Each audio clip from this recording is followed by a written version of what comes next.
J'imagine que vous avez été des milliers, ou bien des millions à avoir regardé Mon voisin Totoro. Personnage mascotte des studios Ghibli, il est sans l'ombre d'un doute le film le plus populaire avec le voyage de Chihiro et Princesse Mononoke. Mais saviez-vous qu'il existait une mini-suite à Totoro?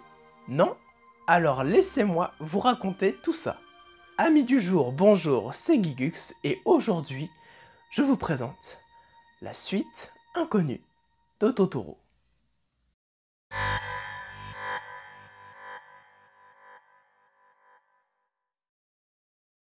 Meito Konekobasu, littéralement Mei et le chaton-bus, est une mini-suite sortie en 2002, se passant quelques temps après les événements de Mon voisin Totoro. Ce film a été écrit et réalisé par Hayao Miyazaki, aussi réalisateur de Mon voisin Totoro. Meito Konekobasu se concentre sur Mei Kusakabe, la petite sœur de Satsuki dans Mon voisin Totoro.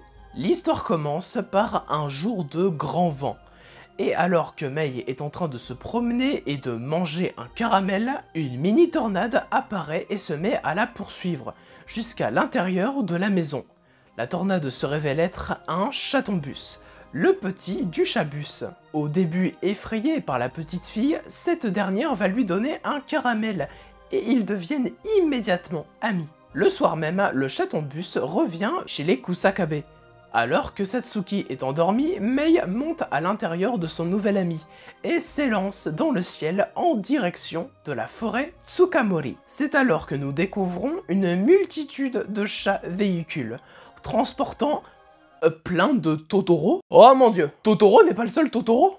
Tous les chat-bus se sont rassemblés ici autour de la Mémé Chat-bus, la plus ancienne d'entre eux. Pour la petite Mei, cette réunion est également l'occasion de retrouver Totoro et son fameux parapluie. Mei sympathise avec la Mémé Chat-bus en lui donnant un caramel, s'élançant dans les airs, Mei et le chaton-bus faisant un dernier tour ensemble avant la conclusion du film.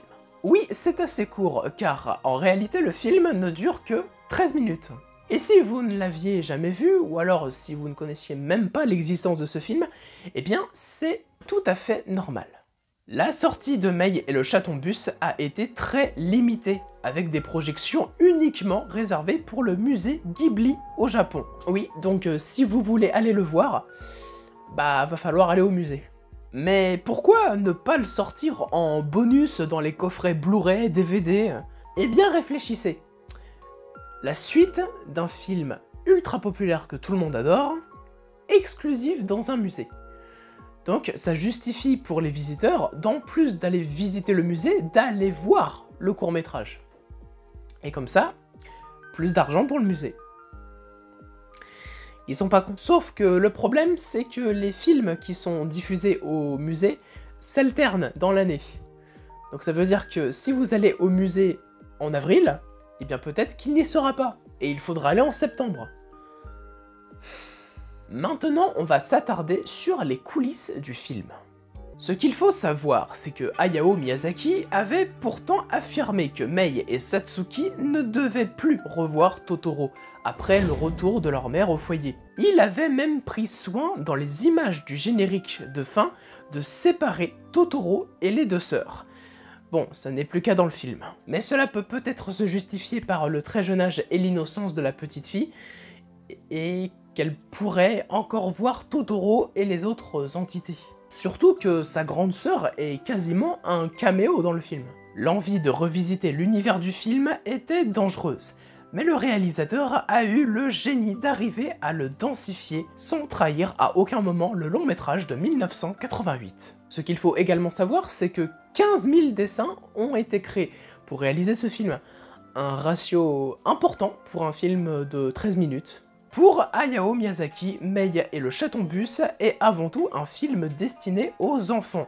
Il espère qu'ils se reconnaîtront dans le personnage de Mei. La scène où la petite héroïne mâche un caramel avec force ressemble à la façon de manger des plus petits. Ce détail a même retenu l'attention de la seiyuu de Mei, qui a déclaré J'ai été sensible au fait que ce soit grâce à ce caramel qu'ils deviennent amis. Le charme de Mei réside dans le fait qu'elle essaie d'entrer dans le cœur des gens sans aucune crainte. Elle s'est dite très surprise par le scénario, notamment car à aucun moment du film, Mei pleure. Il y a bien un moment où on peut se dire que le personnage va commencer à pleurer, mais la narration change d'un coup, brusquement. La doubleuse japonaise déclare: j'avais l'impression que Mei était devenue plus adulte que dans le film original. Cette fois, elle ne suit pas sa grande sœur, elle agit toute seule. Face au chaton-bus, elle réagit comme Satsuki.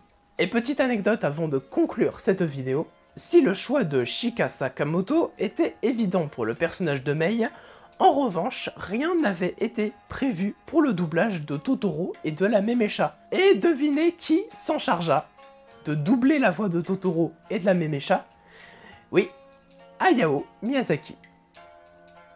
Merci à toutes et à tous d'avoir regardé cette petite vidéo, je pense qu'elle durera pas très longtemps, mais j'espère qu'elle vous aura plu. Est-ce que, avant de cliquer sur cette vidéo, vous connaissiez l'existence du film? Ça m'intéresse, donc n'hésitez pas à l'écrire en commentaire. Si cette vidéo vous a plu, n'hésitez pas à aimer la vidéo, à commenter, à partager à tous les fans de Totoro qui potentiellement ne connaîtraient pas cette suite. Quant à moi, je vous laisse, je vais aller me retaper Totoro. C'était Guigux, bonjour.